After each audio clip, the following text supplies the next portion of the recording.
कहते हैं पहाड़ किसी को माफ नहीं करते।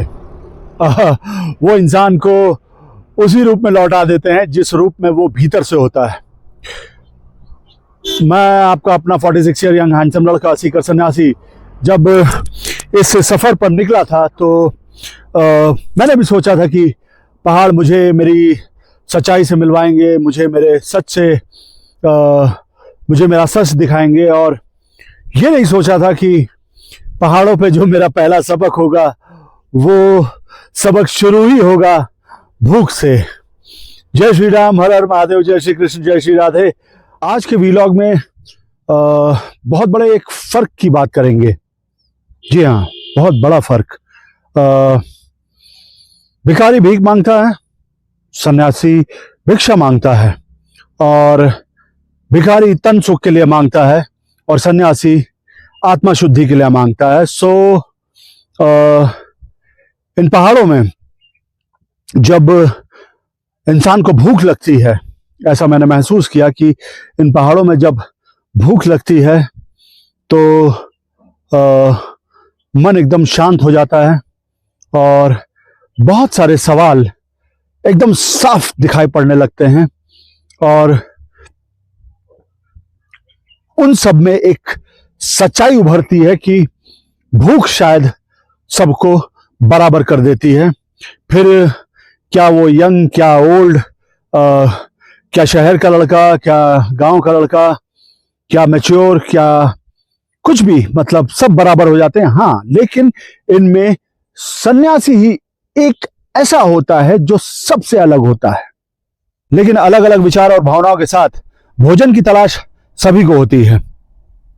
और ऐसा मैंने महसूस किया कि ठीक है, सन्यासी के पास जवाबों की जिद नहीं होती, लेकिन जो सीकर मन होता है वो सवाल पूछता है। और मेरा सबसे पहला सवाल यही था कि मैं भोजन कहां से कमाऊं। और यकीन मानिए, जितना यंग मैं दिखता हूं ना, उतना ही यंग उस वक्त मेरी भूख थी। और उस वक्त भूख ने कहा कि भाई यंग हो, हैंडसम हो, लेकिन खाली पेट 6 पैक तो बनेंगे नहीं। और उस वक्त मुझे ऐसा महसूस हुआ कि इन पहाड़ों में सबसे ज़्यादा रहस्यमय भूख का टाइम होता है। पहाड़ों में खाने की तलाश करनी थी और मुझे ये एहसास हुआ कि पहाड़ों में कोई भी रास्ता छोटा नहीं होता, बस रास्ते होते हैं।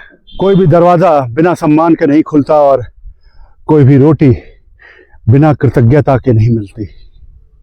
मैंने बहुत सोचा बहुत ज़्यादा सोचा। और फिर मैंने सोचा कि मैं लोगों से खाना तभी मांगूंगा जब वो पूरी इज्जत से, सही तरीके से और सही परमिशन से होगा। एक सन्यासी को भी खाना कमाना पड़ता है और एक भिखारी को भी खाना मांगना पड़ता है। अंतर बस नीयत और सोच का है। और मैं तो सोच से ही यंग हूँ, तो सोचा कि मांगेंगे भी तो थोड़ा यंग अंदाज में। तो लोगों के घर जाके बेल बजाना शुरू कर दिया। ऐसा बिल्कुल मत सोचिएगा, नहीं, बिल्कुल नहीं। हर चीज़ सही तरीके से, परमिशन से और सम्मान से करने का विचार आया। क्योंकि ये एक सन्यासी पथ है और सन्यासी पथ में लोगों से खाना मांगना कैसा लगता है, लोग आपको कैसे देखते हैं, दिल क्या कहता है, पेट क्या गाना गाता है उस टाइम पे, ये सब मैं लोगों की परमिशन लेकर सही तरीके से शूट करके जब भी पॉसिबल होगा आपको दिखाने की कोशिश करूंगा। क्योंकि एक सीकर का सफ़र भीख का नहीं होता, अनुभव का रास्ता होता है।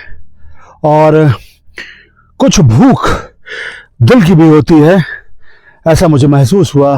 कुछ सवालों की, कुछ जवाबों की, कुछ बदलाव की। और इन सब में जो मुझे लगा कि मेरे अंदर भी कुछ बदला था और वो 46 ईयर ओल्ड हैंडसम यंग लड़का नहीं, 46 ईयर यंग हैंडसम लड़का था।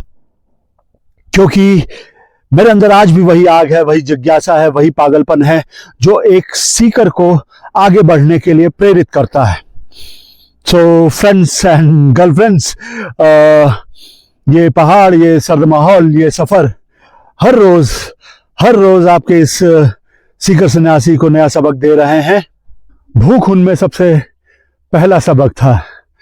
तो इसके बाद जो भी सबक मिलेंगे, मौन एक्सपीरियंसेस, हिमालयन रहस्य, बर्फबारी, जो भी मेरे साथ होगा, मैं सब कुछ आपके साथ सही परमिशन और अनुभवों के साथ रिकॉर्ड करके शेयर करता रहूँगा। तो अगर मेरी ये छोटी सी कहानी अगर आपके दिल में असर करती है तो समझ जाइएगा कि आप भी मेरे साथ इन पहाड़ी रास्तों के मुसाफिर हैं। तो हाँ, सब्सक्राइब ज़रूर कीजिएगा ताकि हर बार हम मिलते रहें नए सबक और सवालों की कहानियों के साथ। तो अभी के लिए साइनिंग ऑफ। जय श्री राम, हर हर महादेव, जय श्री कृष्ण, जय श्री राधे। खाइए, पीजिए, मुस्कुराइए, ऊपर वाले के शुक्र के साथ खुश रहिए, मस्त रहिए।